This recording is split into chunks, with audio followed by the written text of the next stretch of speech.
Let's do that. There we go. That's the light I love. That nice warm orange glow. Boy, guys, today was such a beautiful day. June is just the perfect time of year if you live in a van like I do. I think it's one of 2 months where you don't have to run your heater at night or your fan. It still has that chef's kiss of spring, the smell of lavender and honeysuckle in the air, and the nice Mountain Dew, and it's just perfect.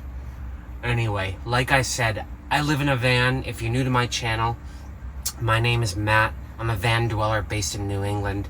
I live in here full time. I live in here 7 nights a week. I've been doing it for almost 2 years now. And every Wednesday, I do what I call a van chat, where I just sit here in my van, which I call the Death Star, and talk to you guys about van issues, van build stuff, van dwelling in general, tips and tricks if I have them, just to let you know what's going on. I might do a little bit of cooking later. The topic for this van chat is building out my van. And when I bought my van, I bought it new. I did not buy a used vehicle. I paid a huge premium to buy a new vehicle. And I think after what is coming up on 3 years next month of owning this thing, I've made a huge conclusion. And that is, if you're going to buy a van for a conversion, don't buy new. It is not worth it. I'll preface by saying that when I bought my van 3 years ago, I still don't know what to do with my body in here. Alright, well, we'll try this. When I bought my van 3 years ago, I knew nothing about cars. Alright, I inherited a parent's car when I was a teenager, had it until I was 22, then I sold it. Then I lived in Boston, carless, for 20 years. This is the first van I've ever bought, and I had to learn everything. Not just all the mechanical stuff, which I have learned, but just like the paperwork, the inspection, the insurance. I didn't even know how to buy car insurance. I was so clueless. But in the last 3 years, I have learned so much about the mechanics of a van, how to fix stuff, how to repair stuff, that I can say with confidence that I would not hesitate at buying a used vehicle and just inspecting it and repairing it myself. So when I bought my vehicle, I purchased a new van because I had seen all the YouTube chats, all the YouTube channels, I should say, about these people with used vans, all the mechanical work they have to do all the time. It just scared the hell out of me. When I was buying a van, the last thing I wanted to worry about was gremlins, about buying a lemon, things in the machine. Like I said, I knew nothing about cars. I wanted something that just worked as soon as I picked it up and I didn't have to worry about any mechanical stuff. Boy, was I wrong. I bought the 2021 Ford Transit. I bought it because it was the first year of the Ford Transit that they offered all-wheel drive, which I definitely wanted because I take this van down mountain roads. I need the 4-wheel drive, absolutely. The only other option was a Sprinter. I did not go with a Sprinter because everyone online said that if something breaks, you have to wait for parts from Germany that can take like 8 months, and it's not worth it. There are Ford dealerships everywhere that can fix it for you, which is true. However, because I bought a vehicle that was the first year of a major production overhaul with the 2021 Ford Transit, they redid the body, the drivetrain, the powertrain, the electronics, everything up front, and most notably, it was the first year of 4-wheel drive. So a ton of new mechanical work went into this vehicle. Unfortunately, when I picked up this vehicle on July 15th, 2021, within a couple of weeks, actually within the first day, I noticed 3 things that were very wrong with the vehicle. At first, I was like, I guess I had buyer's remorse or something like that. I didn't want to acknowledge that these were problems, but people were mentioning them to me. And I spent the first 2 years of this van getting these problems fixed getting Ford to acknowledge that they exist, getting Ford to acknowledge that they're problems that came right out of the factory, not something I did. And it cost me a crap load of money. So the whole reason I bought a new van, to not worry about mechanical issues, did not play out. I've had nothing but mechanical issues. It's all fixed now. But if you're buying new simply because you think you're going to pay a premium to not have to worry about mechanical issues, at least for a couple years, you're wrong. New vehicles have mechanical issues all the time, especially if they're the first of a new production run. I'm going to tell you guys about what I went through. I'm an auditor, so I did a full accounting of the problems I got with this van out of the factory and how much it cost me. I'm going to go over this with you, and then I'm going to do a financial comparison between me buying the new vehicle and doing all the repairs I'm about to tell you about versus if I just bought a used vehicle that was 3 years old, which this is going to be in like a couple of weeks, and you'll see for yourself whether or not it was worth it. I've concluded a new vehicle isn't worth it. I'll let you guys decide.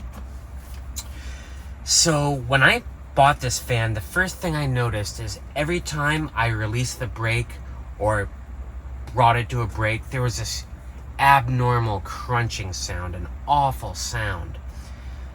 Whenever I parked it, like my dad or whoever was around would say, "What the heck is that sound? That can't be right. A new vehicle shouldn't be making that sound." So, yeah, like I said, I tried to ignore it because I couldn't believe that a new vehicle would have such a problem. But on 7/23, just 1 week, 6 days after I picked up this vehicle, took delivery of it, I took it to Watertown Ford. I brought it there at 7 o'clock in the morning. That's when they said they would look at it. And they would look at the van crunching issue. They had my vehicle all day long. And what they concluded was that this is just normal for a new vehicle. It takes time to settle in, is what they said. So that was paid for out of warranty. I did not have to pay Ford any money. But I had to miss 2 hours of work, charge it to vacation time. That's something you have to consider. Every time you take your van into a shop, I have two sets of costs here. There are the Ford costs, which is what Ford costs me every time I take it in. They charge you for diagnostics, parts, and labor. Those three things, I call those the Ford costs. But there's also missed work time. For me, 2 hours of work is $120. That's my hourly rate. I got to use up vacation time for that. So that's how much that first thing cost me, $240. So I next brought the vehicle in on October, just a few months later, again to Watertown Ford. I said it's still making this crunching noise. It's not right. They looked at it again. They could not find anything. No, actually, I take that back. They said some gear was misaligned or something, and they did something. They charged me $84 in labor. Again, I had to miss 2 hours of work. $120. Guess what? That did not take the crunching sound away. Brought it in again on November 21st. Again, I brought it to... Actually, this time I brought it to a different shop. I did not make the same mistake. Anyway, they looked at it. They did a bunch of repairs. This shop, built for the East in Granby, Mass., they did a bunch of other stuff to my van. So I'm not going to account for the whole bill towards the crunch, but $100 of that finally fixed the crunching sound. And I also lost $50 because I had to commute. I had to take time off of work and use a bunch of gas to drive from Boston to this place in Western Mass. So the total cost to me in the Ford costs and time loss costs was $594 to fix that crunching sound.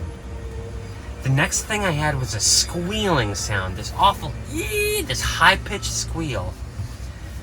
So, I'm not going to go over every date, but I took my vehicle into Ford 1, 2, 3, 4, 5, 6, 7, 8 times. 2 different Fords in Watertown and in Pittsfield, Mass. Before I finally got that squealing fixed. They went through a series of denying that they hear the squeal. They needed my car overnight one time, so I had to buy a hotel for $185. I add that to the cost. Turns out the squealing sound was a brake pad was resting against a rotor, and it came like that at the factory. It didn't disengage fully when I was driving, so it was constantly squealing. I don't know how that even happens. Anyway, this endeavor took a year and a half to fix the squealing sound. In the Ford costs and the hotel costs and the time loss costs, that cost me $1,986 to fix that squealing sound. The third issue I had was my wiper motor. The Ford Transit is built in the same factory as the Ford F-150. They did a recall for the 2021 Ford F-150, which is built in the same chassis. For the Ford wiper motor, it keeps failing. The wipers will just stop working for no reason. But they never recalled the Transit, only the F-150. So again, I bought like a new wiper motor on, July of 22. Apparently, though, the warranty for that wiper motor only lasts a year. So even though that I did not get charged for by Ford, when the wiper motor failed again, less than a year later, it took me 4 months for the new part to come in from Ford, and by the time the new part came in, it was out of warranty, even though I spent 3 months that year just waiting for the part. They charged me for that. This wiper motor also failed 2 weeks after I picked up the car. Anyway, I don't want to go over every single visit I went for the wiper motor issue. I actually did a whole video about that. The wiper motor ended up costing me, $2,311 to get repaired. About $500 of that was me buying a hotel one night because they needed my car for a night, and another couple $100 in time lost. I'd use vacation time to bring it to Ford and pick it up from Ford. But the total fix, the final bill was $1,491. Yeah, warranty did not cover that. So, to make a long story short, I paid $62,000 for my vehicle new. I ended up paying $4,891 in additional costs on top of that, just to fix the production issues that came out of the factory. So the total cost for my new vehicle after 3 years was $66,891. That was the cost of the new vehicle and the repairs to bring my new vehicle into shape. So think about that. My van right now is 3 years old, and it is more mechanically sound now than it was when I picked it up out of the factory 3 years ago. So what if I just bought a 3-year-old van in the first place and didn't buy new? Well, first of all, I used the IRS Form 4562 depreciation schedule, which uses Macker's depreciation, which means the van's cost depreciates 20% the first year, 15% each additional year. That means if I bought a 3-year-old Ford Transit instead of a new one, it would have cost, $35,836.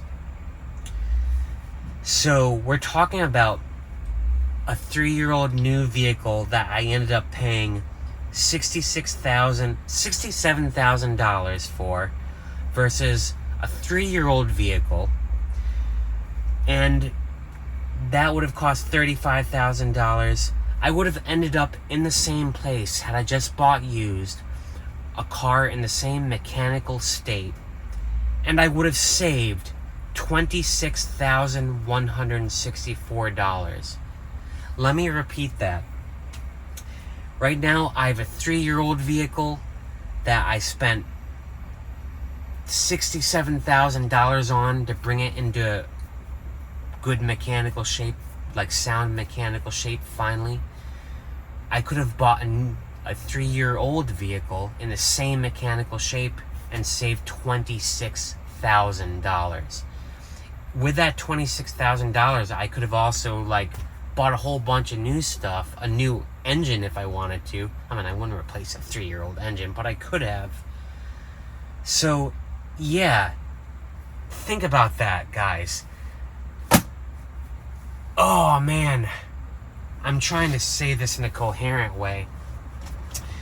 But if you're thinking of buying a new vehicle because it's going to alleviate you of mechanical problems, think again. That ain't entirely true. New vehicles have recalls all the time. I was actually shocked. I went online and looked at all the recalls there are for Ford vehicle for all vehicles. There's tons.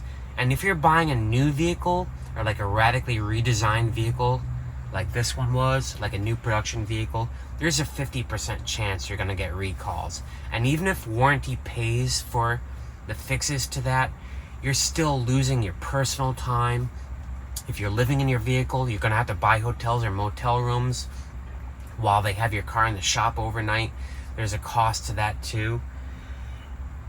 Yeah, so I guess the moral of this story is, if I could do it again, my advice to all you guys is, I think I would look for a 3-year-old van for my conversion with between 25 to 50,000 miles on it.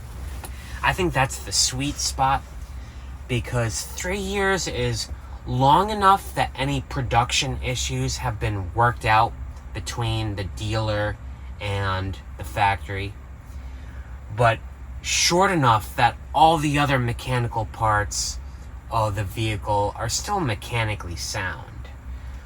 You know, like, a vehicle may depreciate a lot right away, but cars are like teeth. If you do the preventative maintenance on them, you know, get it cleaned every 6 months like you're supposed to, you can keep them looking like new or close to new, like, forever. Indefinitely, really. If I could do it again, yeah, I would not buy a new van. Even if you're a wealthy person, you have tons of money to blow, we're talking about $27,000 that you're losing. Yeah. So hopefully this ramble wasn't too incoherent. Moral of the story, don't buy a new vehicle for your van build. Buy something 3 years old with about 50,000 or less miles on it. That's the sweet spot. Save a ton of money.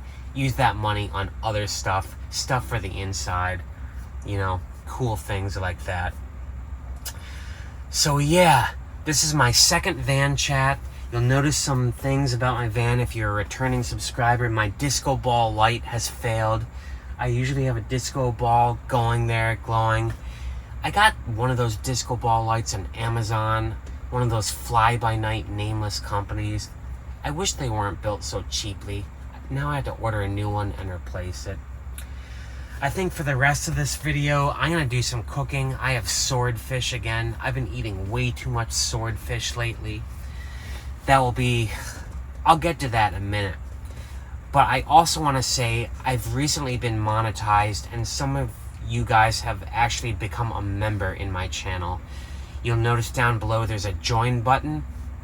If you become a member of my channel, which is $4.99 a month, you'll get access right away to a bunch of videos that the general public will not see, or at least will not see for a long time. You get early access to videos. I'm also going to be making posts and maybe even videos that are only for my members, and I will reply to comments from members You get a special star in your name in the comments. I do try to reply to everybody. That's not going to be the case forever. So thank you everyone for watching my channel, for following me. And if you can, hit that like button, hit subscribe below. I do every Wednesday a van chat where I talk about van issues, a different topic every day, and then I do some cooking in the van and blab about random stuff. Yeah, thank you. So, oh yeah, I'm tearing up because the engagement from you guys and becoming a member. I can't believe some of you have already done that. I would love to do this full time. Yeah, let me get to that cooking. So that's my rant about van builds, about not buying new. I don't think it's worth it. Let me show you guys my swordfish I got going. So dinner for the evening is some swordfish. It's buried under there. I throw in a lot of vegetables in my stir fry. Asparagus. I love asparagus. My mother had a huge garden of it as a kid. I sometimes eat this stuff raw. Broccoli, onion, a bunch of other stuff. But I want to show you guys what I used for my cooking. I refuse to ever use butane canisters or propane inside the van again. The butane things leak like crazy. They are so dangerous. And the propane things also kind of leak. These Camp Heat, which you can buy at Walmart, they're like less than half the price of a propane canister or a butane canister. And they burn for the same amount of time, 2 hours. They burn hot enough that you can cook everything in them. Cook meat, which I do. I'm actually cooking swordfish again tonight. I've eaten swordfish like 3 times this week. I'm probably gonna get mercury poisoning, but hopefully mercury isn't too bad. I don't know. I seem to be doing okay. But I love cooking where there's an open flame. I actually thought about getting an induction cooktop that I could just plug into my outlet right there. But no, induction is not worth it. Let me tell you that in a van, the number one, like most scarce and valuable resource is power, electrical power. Induction cooktop will drain your electrical power. It'll drain your battery bank so fast. They use so much energy versus paying $3 for something like this to do the same job. And also, I kind of like having an open flame in my van. You know, in this little stove that I use, it's very safe in there. I have my fire extinguisher right there. I have my eye on it at all time. I'm not worried about something burning or catching. I just find something very endearing about an open flame. So yeah, I set it like that. I'll put my lid on my stir fry. I'll get that going. Where is my lid? It's right here. And I'll let that cook for like 2 hours while I normally edit video, which I'm about to do. Yeah. So that's my dinner for the evening. I think I did the same thing last time. Telling you how I have my dinner and showing you, and then having this weird awkward silence because I never know how to end these videos. So in my next van chat, I'm not sure what I'm going to talk about. I have a ton of topics I want to go over. I do my van chat every Wednesday. Every Friday I do a photography oriented thing. And then every Sunday I do like an exploration type thing. But pretty much every video I do all week long is about living in a van. So if you're new to my channel, think of subscribing. Please do. If not, please hit that like button below. It takes a fraction of a second for you, but it means so much for me. I want to grow my channel. I want to do this full time. I think living in a van is awesome. It's so rewarding. There's hardly anyone in New England doing it. I'm like the only New England YouTuber I know, actually, that lives full-time in a van. But if you have any questions about living in a van or van life or the whole new versus used thing that I talked about tonight, let me know in the comments. I'd love to hear your comment. I love to engage with you people. In the meantime, I can already start to smell this. It smells so good, and I'm super hungry. So I'm gonna say sayonara, peace out.